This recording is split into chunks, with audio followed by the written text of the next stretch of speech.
a garçonete do pequeno café no bairro Alto, se aproximou da mesa de Rafael Monteiro com o coração apertado. Senhor Monteiro, perdoe-me a ousadia, mas o seu amigo André o viu ontem à noite com outro homem. Beijavam-se na rua do Alecrim, sem vergonha nenhuma. Rafael, o milionário de 35 anos que todos invejavam pela fortuna e pela frieza calculada, sentiu o mundo parar. O copo de uísque escorregou-lhe da mão e partiu-se no chão. André era o seu melhor amigo desde a universidade, o único que conhecera o verdadeiro Rafael, aquele que escondia o amor proibido por homens atrás de um muro de negócios implacáveis. Durante anos, Rafael alimentara em silêncio uma paixão devastadora pelo amigo, convencendo-se de que nunca seria correspondida. Agora, a revelação de Sofia abria uma fenda dolorosa: André amava o outro. Ou seria possível que... No dia seguinte, exatamente às 11 da manhã, a campainha do palacete de Rafael na Lapa tocou. O mordomo anunciou um visitante que não tinha cartão, um jovem de olhos verdes profundos, cabelo revolto pela umidade, e uma mochila gasta às costas. Chamo-me Tomás Ribeiro, disse ele com voz baixa mas firme. Preciso de falar consigo sobre André Castro. Rafael recebeu-o na biblioteca, o lugar onde guardava os segredos mais pesados. Tomás sentou-se, as mãos tremendo ligeiramente. Eu sou o homem que a garçonete viu com André. Mas não foi um beijo de amantes. Foi um beijo de despedida. A frase caiu como uma bomba. Rafael franziu o sobrolho, o peito apertado entre alívio e desconfiança. Despedida. Tomás respirou fundo. André está doente. Muito doente. Cancro no pâncreas, fase avançada. Ele não queria que ninguém soubesse, especialmente você. Disse que preferia que o recordasse forte, não destruído pela quimioterapia. Os olhos de Tomás marejaram. Eu sou enfermeiro no Hospital de São José. Cuidei dele nos últimos meses. Ele falou tanto de si que sinto que já o conheço. Rafael sentiu o chão sumir. As memórias invadiram-no como ondas violentas, as noites de estudo na Coimbra dos anos 90, às viagens de mochila aos 20, às confissões a meio tom quando André quase, dissera algo mais. Todas as vezes em que Rafael se calara por medo da rejeição, por medo de perder a amizade. Agora, o amigo estava a morrer e ele nem sabia. Por que vir aqui agora? Perguntou Rafael, a voz rouca. Porque André pediu-me um último favor. Tomás tirou do bolso um envelope amarrotado. Disse que se um dia eu sentisse que você precisava de saber a verdade, entregasse isto. Ele escreveu há 2 semanas, quando ainda tinha forças. Rafael pegou no envelope com dedos trêmulos. O nome dele estava escrito na caligrafia elegante de sempre. Abriu ali mesmo, incapaz de esperar. Rafael. Se estás a ler isto, é porque já não consigo dizer-te pessoalmente. Perdoa-me o silêncio. Durante anos escondi 2 coisas, a doença e o que sempre senti por ti. Tive medo de te perder se confessasse o amor, medo de te sobrecarregar se confessasse o cancro. Escolhi o caminho do covarde, afastar-me devagar, inventar distâncias, até que a doença fizesse o resto. Tu foste o grande amor da minha vida, mesmo que nunca o tenhas sabido. Guardo cada olhar teu, cada riso partilhado, cada noite em que desejei tocar-te e não o fiz. Se há algo que lamento é não ter tido coragem. Não chores por mim. Vive. Ama sem medo, como eu não soube. Com todo o meu coração. André. As lágrimas que Rafael nunca permitira caíram finalmente, quentes e silenciosas. Tomás observava-o, também com os olhos úmidos. Ele ainda está vivo, disse baixinho. Mas os médicos dizem que são dias. Se quiser vê-lo. Rafael levantou-se de repente, o envelope ainda na mão. Leve-me até ele. Agora. Saíram para a chuva que agora caía forte. No carro, Rafael não conseguia falar. Dentro dele travava-se uma guerra, a fúria por ter sido mantida à distância, a culpa por não ter percebido, o amor que explodia finalmente sem correntes. Tomás conduzia em silêncio, sentindo o peso daquele momento. Chegaram ao hospital quando o céu já escurecia. André estava no quarto 412, magro, pálido, mas com os mesmos olhos castanhos que Rafael sonhara durante anos. Quando viu Rafael entrar, o rosto do doente iluminou-se e apagou-se ao mesmo tempo. Tu vieste, sussurrou André. Rafael aproximou-se devagar, como se temesse quebrar algo frágil. Sentou-se na beira da cama e pegou na mão do amigo, não, do amor da sua vida. Porque não me disseste, a voz saiu partida. Porque te amo demasiado para te ver sofrer comigo, respondeu André, lágrimas escorrendo. E porque tinha medo que, se soubesses do amor, me rejeitasses. Rafael inclinou-se e encostou a testa na dele, nunca te teria rejeitado. Nunca. Ficaram assim longos minutos, respirando o mesmo ar, finalmente sem máscaras. Tomás saiu discretamente, fechando a porta. Quando Rafael ergueu o rosto, André sorria debilmente. Ainda há tempo para um primeiro beijo? Perguntou com voz quase inaudível. Rafael não respondeu com palavras. Inclinou-se e beijou-o, suave, demorado, cheio de todos os anos perdidos. André correspondeu com o que lhe restava de forças, e naquele beijo havia perdão, confissão, promessa. Mas o monitor cardíaco começou a apitar de forma irregular. Enfermeiros entraram correndo. Rafael foi afastado enquanto tentavam reanimar André. O coração parou às 19h47. Rafael ficou ali, de pé, olhando o corpo inerte do homem que amara em silêncio durante quase 20 anos. Tomás aproximou-se e pousou a mão no seu ombro. Ele esperou por si, disse simplesmente. Naquela noite, Rafael não voltou para casa. Sentou-se no banco do jardim do hospital, debaixo da chuva, segurando o envelope como se fosse a última parte viva de André. Não sabia ainda que aquela carta continha outra surpresa, uma que mudaria tudo novamente. A chuva parara, mas o frio de dezembro entrava nos ossos. Rafael permaneceu no jardim até o segurança pedir educadamente que saísse. Só então regressou ao Palacete da Lapa, onde todas as luzes estavam acesas como se a casa soubesse do luto. Abriu novamente o envelope. Dentro da carta dobrada, caiu um pequeno pendrive. Rafael franziu o senho. Ligou o computador da biblioteca e inseriu-o. Havia apenas um ficheiro de vídeo, datado de 3 semanas antes. Cliqueu. André apareceu no ecrã, sentado na mesma cama de hospital, mas com mais cor nas faces. A voz estava fraca, mas decidida. Rafael, se estás a ver isto é porque já não estou aí para te dizer pessoalmente. Há mais uma coisa que preciso que saibas. Lembras-te da Leonor, a nossa colega de faculdade que emigrou para o Brasil? Há 8 meses, antes de saber da doença, ela procurou-me. Tinha uma filha de 17 anos, a Inês, que precisava de ajuda urgente. A menina estava em perigo no Rio, envolvida com pessoas erradas, depressão profunda, tentativas de suicídio. Leonor pediu-me que a trouxesse para Portugal, que a acolhesse temporariamente até ela resolver a vida lá. Eu aceitei. Trouxe a Inês para cá, instalei-a num apartamento discreto em Alfama. Paguei os estudos, a terapia. Mas nunca te contei porque queria proteger-te do peso. E porque Inês é lésbica, Rafael. Sofreu bullying brutal na escola brasileira, foi rejeitada pela família conservadora do pai. Aqui começou a respirar outra vez, fez amigos na comunidade LGBT, encontrou uma namorada, a Marta. Mas agora que eu parto, Inês fica sozinha em Portugal sem família. Leonor ainda não pode voltar. Por isso te peço, não como favor, mas como o último desejo de quem te amou toda a vida, cuida da Inês. Torna-te o tutor dela, o irmão mais velho que nunca teve. Ela é boa, Rafael. É forte. E precisa de alguém que compreenda o que é amar contra o mundo. O advogado já tem os papéis preparados. Só falta a tua assinatura. Perdoa-me mais esta surpresa.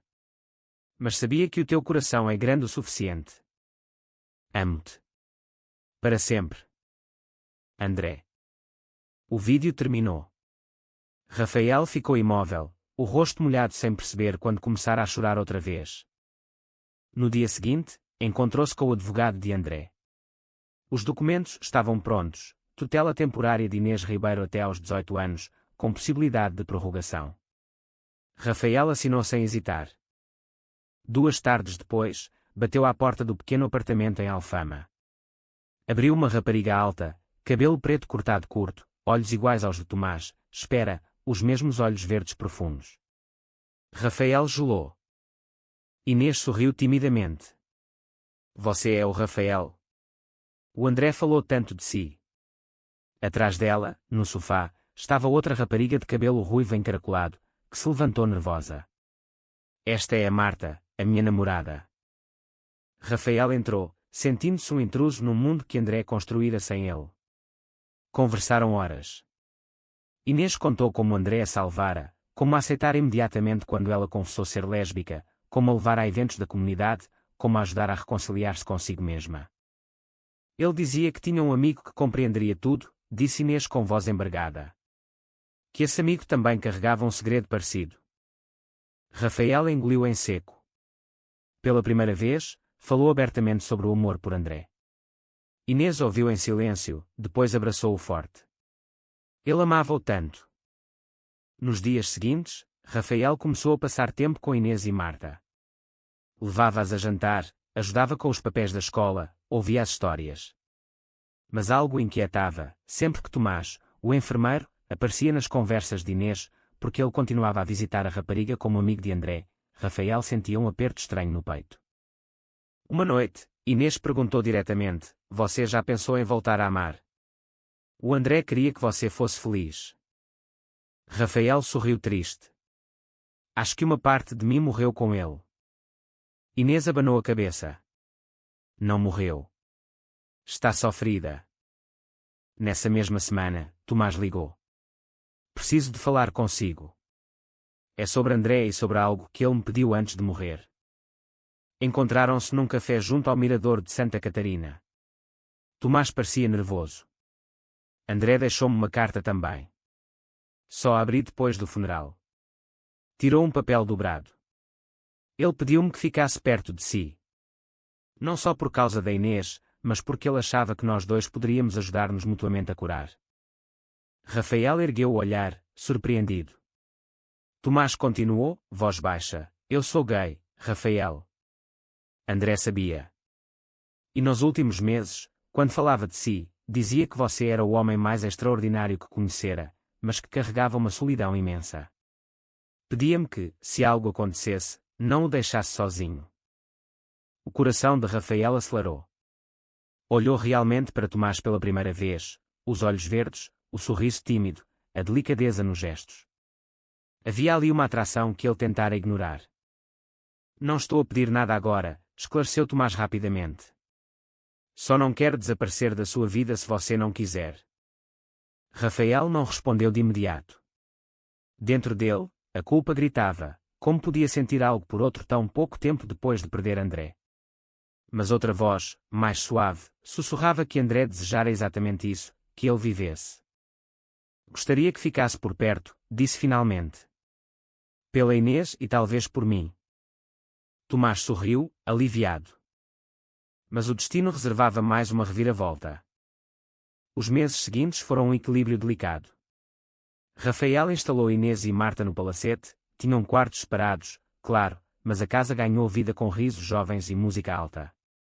Inês estudava design na faculdade, Marta medicina. Rafael tornara-se o protetor, o confidente, quase um pai aos 35 anos. Com Tomás, a relação crescia devagar. Jantares a 4, passeios pelo Tejo, conversas até de madrugada sobre André, sobre medos, sobre o que significava amar sendo quem eram numa sociedade que ainda julgava.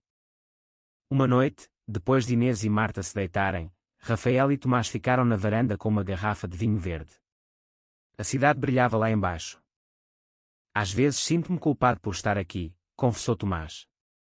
Como se estivesse a ocupar o lugar dele. Rafael abanou a cabeça.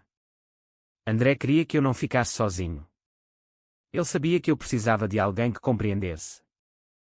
Tomás olhou longamente. E você compreende-me também.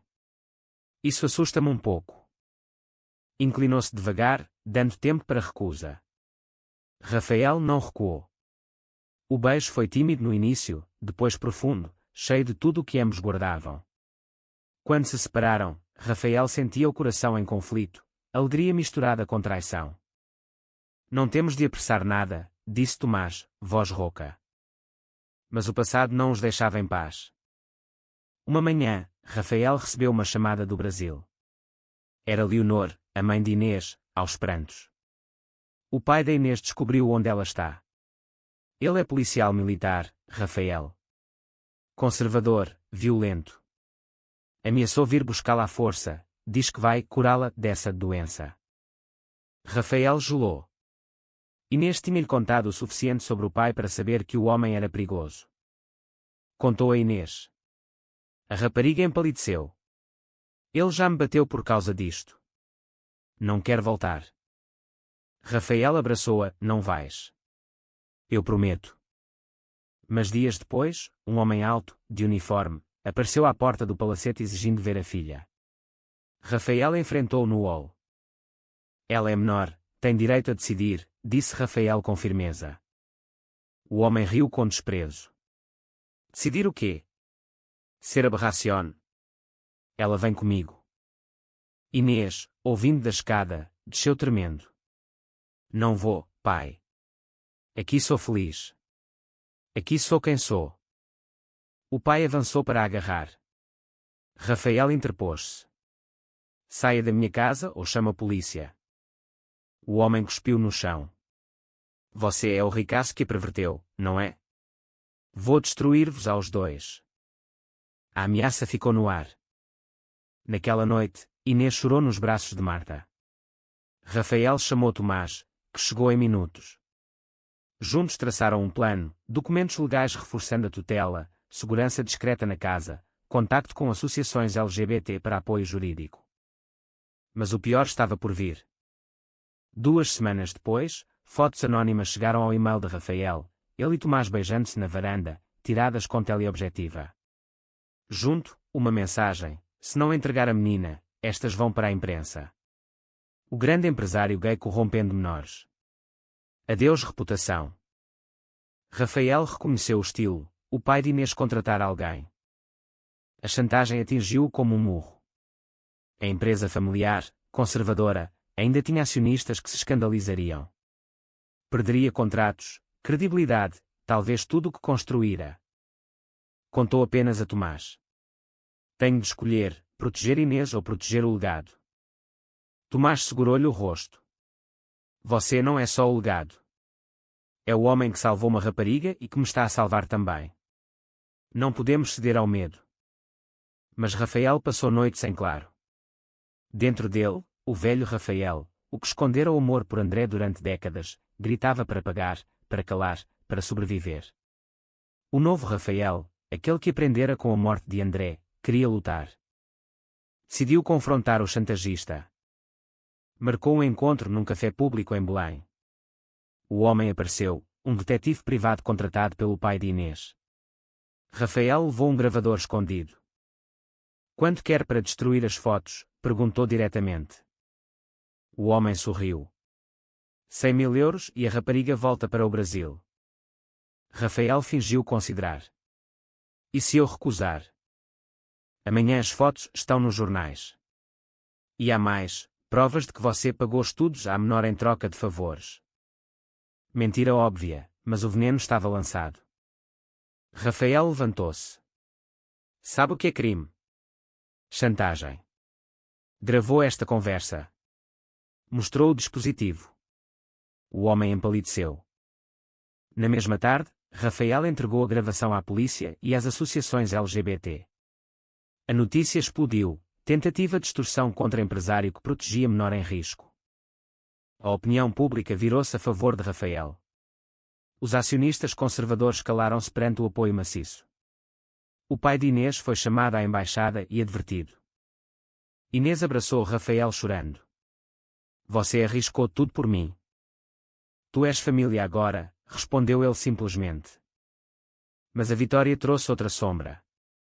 Com o perigo afastado, a vida pareceu entrar nos eixos. Inês completou 18 anos em maio, já não precisava legalmente de tutor, mas continuou no palacete por escolha. Marta também. A casa enchia-se de amigos, de jantares animados, de planos de futuro. Rafael e Tomás namoravam oficialmente há meses. O amor crescia sólido, feito de respeito e cura mútua. Planeavam uma viagem ao Douro no verão. Mas numa noite de junho, Inês chegou a casa pálida. preciso de falar com vocês dois. Sentaram-se na sala. Marta segurava-lhe a mão. Recebi uma carta da minha mãe. Ela quer conhecer-vos. Quer pedir perdão por ter demorado tanto. A voz de Inês tremia. Mas há mais. Ela está doente. Cancro no peito. Quer ver-me antes que seja tarde. Rafael sentiu o eco cruel do passado. Inês continuou. Quero ir ao Brasil. Mas tenho medo de ir sozinha. Tomás ofereceu-se imediatamente para acompanhar, mas Inês abanou a cabeça. Quero que o Rafael venha. Você é a família que escolhi. Rafael aceitou. Reservaram voos para o Rio uma semana depois. A viagem foi tensa. Leonor vivia num apartamento modesto em Copacabana, visivelmente fragilizada pela quimioterapia. Quando viu Inês, desfez-se em lágrimas. Minha filha perdoa-me por ter sido fraca. Passaram dias intensas de reconciliação. Leonor conheceu Rafael, agradeceu-lhe com lágrimas por ter salvo a filha. Conheceu Marta, pediu perdão pelos anos de silêncio. Mas numa tarde, Leonor chamou Rafael a sós. Há algo que preciso contar antes de partir. Sobre o André. Rafael gelou. Quando trouxe a Inês para Portugal, André pediu-me um favor estranho. Disse que guardava uma caixa com coisas suas, fotografias, cartas antigas, bilhetes de concertos. Pediu que, se algo lhe acontecesse, eu entregasse a caixa a si. Está no meu quarto. Rafael abriu a caixa com mãos trêmulas. Dentro, dezenas de fotografias dos dois na juventude, bilhetes de cinema, uma pulseira de cor que Rafael perdera em 2001 e nunca soubera que André guardara. E, no fundo, um maço de cartas nunca enviadas, todas endereçadas a Rafael, datadas ao longo de 15 anos. A primeira era de 2005. Rafael. Hoje vi-te na televisão, a receber mais um prémio. Sorri orgulhoso, mas doeu. Doeu porque queria estar ao teu lado, não como amigo, mas como teu. Continuo covarde. A última, de 2024. Rafael. A doença avança. Já não há volta. Se ao menos tivesse dito uma vez que te amo. Talvez na próxima vida tenha mais coragem. André. Rafael chorou como não chorava desde o funeral. Leonor abraçou-o, ele amou até ao último suspiro. Regressaram a Lisboa mudados. Rafael guardou a caixa no quarto, ao lado da cama. Todas as noites lia uma carta, como se André ainda falasse com ele. Inês decidiu ficar mais tempo no Brasil para acompanhar a mãe. Marta voltou com Rafael e Tomás. A vida parecia finalmente calma. Mas em setembro, uma nova tormenta. Tomás recebeu uma proposta de trabalho irrecusável, diretor de enfermagem num hospital em Londres, com investigação em cuidados paliativos. O sonho da carreira. Quero aceitar, confessou a Rafael numa noite, voz pesada. Mas não quero perder-te. Rafael sentiu o chão tremer outra vez. E se formos os dois? Tomás abanou a cabeça. Tu tens a empresa aqui, a Inês que ainda precisa de ti quando voltar, a casa. Discutiram longamente. Rafael propôs relacionamento à distância. Tomás temia que não resistisse. Eu já perdi um amor por medo e silêncio, disse Rafael. Não vou perder outro. Mas Tomás estava dividido entre o sonho profissional e o amor. Na véspera da decisão final, Rafael encontrou Tomás na varanda onde se tinham beijado pela primeira vez. Vai para Londres, disse Rafael, voz firme apesar da dor. Eu espero. Se for para ser, vai ser. Tomás chorou nos seus braços. Tens a certeza? Tenho. O amor verdadeiro não prende. Liberta. Beijaram-se sob as estrelas, sabendo que se aproximava uma separação temporária cheia de incerteza. No aeroporto, Inês já de volta do Brasil, Marta, todos foram despedir-se. Tomás abraçou cada um, guardou o abraço a Rafael por último. Volto no Natal, prometeu.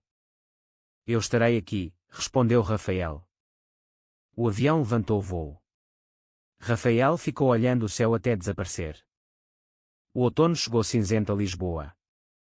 Rafael mergulhou no trabalho, nas reuniões, nas viagens curtas. Visitava Leonor virtualmente com Inês, ajudava a rapariga a preparar o regresso definitivo a Portugal. Com Tomás, falavam todas as noites por videochamada. Contavam o dia, riam, às vezes choravam. O amor resistia, mas a distância pesava. Em novembro, má notícia, o estado de Leonor agravou-se. Inês partiu novamente para o Rio. Rafael quis acompanhar, mas uma crise na empresa, um grande contrato em risco, prendeu-o. Leonor faleceu a 3 de dezembro. Inês ligou destroçada. Quero voltar para casa. Para a nossa casa. Rafael organizou tudo. Quando Inês chegou ao aeroporto de Lisboa, Rafael e Marta esperavam-na. Abraçaram-se longamente entre lágrimas. Os dias seguintes foram de luto partilhado. Rafael sentia-se responsável por duas perdas recentes, André e agora Leonor, indiretamente. Numa noite, Inês bateu à porta do quarto dele. Posso dormir aqui? Não quer ficar sozinha. Rafael abriu a cama. Inês aninhou-se como uma criança. Você é o meu anjo da guarda, murmurou. E tu a minha irmãzinha, respondeu ele, beijando-lhe a testa. No Natal, Tomás regressou como prometido. Trouxe presentes, histórias de Londres, mas sobretudo trouxe-se a si. Passaram a semana juntos, os quatro, como uma família improvável. Numa caminhada na Praia Grande, Tomás parou Rafael junto às ondas. Pedi transferência de volta para Portugal. Aceitaram. Volto em fevereiro. Rafael não acreditou. E o teu sonho? Descobri que o sonho maior és tu. Aqui. Com a nossa família. Beijaram-se com o mar como testemunha. Mas o ano novo trouxe a última prova. Em janeiro, um jornal sensacionalista publicou uma reportagem anónima. Milionário gay adotou menor lésbica para encobrir escândalo. Fontes próximas revelam verdade chocante. Seguiam-se mentiras sobre Rafael, insinuações sobre Inês, fotos antigas manipuladas. A empresa sofreu. Acionistas exigiram explicações. Rafael enfrentou uma assembleia tensa. Sou gay, sempre fui, declarou com voz firme perante todos.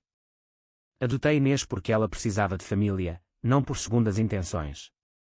Quem duvida da minha integridade pode vender as ações. Não vivo mais no armário. Metade aplaudiu, metade vendeu. A empresa abanou, mas sobreviveu. Rafael perdeu dinheiro, mas ganhou liberdade. A notícia correu o país. Cartas de apoio chegaram às centenas, jovens LGBT agradecendo a coragem, pais pedindo conselho, associações convidando para patrono. Inês, agora com 19 anos, escreveu um texto nas redes contando a sua história e a de Rafael. Tornou-se viral. Milhares partilharam. Numa entrevista televisiva juntos, Inês disse olhando a câmara, ele salvou-me quando ninguém mais o fez. É a pessoa mais honesta que conheço. Rafael, ao lado, apenas sorriu com olhos marejados. A poeira assentou. A empresa recuperou com novos investidores progressistas. Rafael tornou-se voz pública pela igualdade.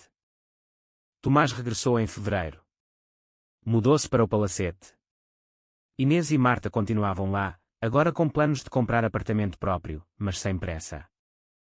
Uma noite de primavera, os quatro jantaram na varanda. Lisboa brilhava lá embaixo. Inês ergueu o copo. A família que a vida nos deu. Todos brindaram. Rafael olhou para Tomás, para Inês, para Marta.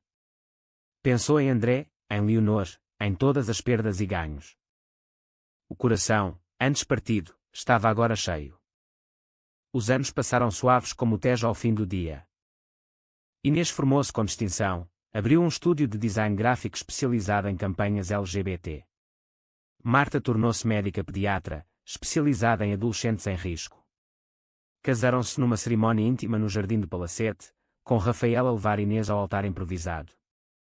Rafael e Tomás compraram uma casa no Gerês para fins de semana, mas Lisboa continuou a ser o centro. Rafael reduziu horas na empresa, dedicou-se a uma fundação com o nome de André, apoio a jovens LGBT em situação de vulnerabilidade. Uma tarde de 2030, Rafael encontrou numa gaveta a pulseira de couro que André guardara. Colocou-a no pulso. Tomás viu e sorriu. Ele estaria orgulhoso. Está, corrigiu Rafael baixinho. Inês teve uma filha, Leonor, adotada de um orfanato brasileiro. A menina cresceu rodeada de amor incondicional, sabendo desde cedo que as famílias se constroem de muitas formas. Num verão quente, os 4, agora 5 com a pequena Leonor, voltaram à praia grande onde Tomás tomara a decisão de ficar. Rafael caminhava à beira-mar com Tomás de mãos dadas, como sempre sonhara fazer com André, mas agora fazia com o homem que a vida lhe trouxera. Sabes, disse Tomás, às vezes penso que André nos guiou até aqui. Rafael parou, olhou o horizonte. Ele guiou. E um dia vou agradecer-lhe pessoalmente. Tomás apertou-lhe a mão. Até lá, vivemos por ele também. Inês correu com a filha às costas, rindo. Marta filmava. O sol descia dourado sobre o Atlântico, tingindo tudo de esperança. Rafael respirou fundo. Pela primeira vez em muitos anos, não havia conflito dentro dele. Apenas gratidão. Porque o amor, mesmo quando chega tarde, mesmo quando dói, mesmo quando exige coragem, o amor verdadeiro vence sempre. E naquele instante, junto ao mar que testemunhara beijos, despedidas e promessas, Rafael soube que a história deles, cheia de segredos quebrados, perdas profundas e recomeços improváveis, era, acima de tudo, uma história de vitória. A vitória de amar sem medo.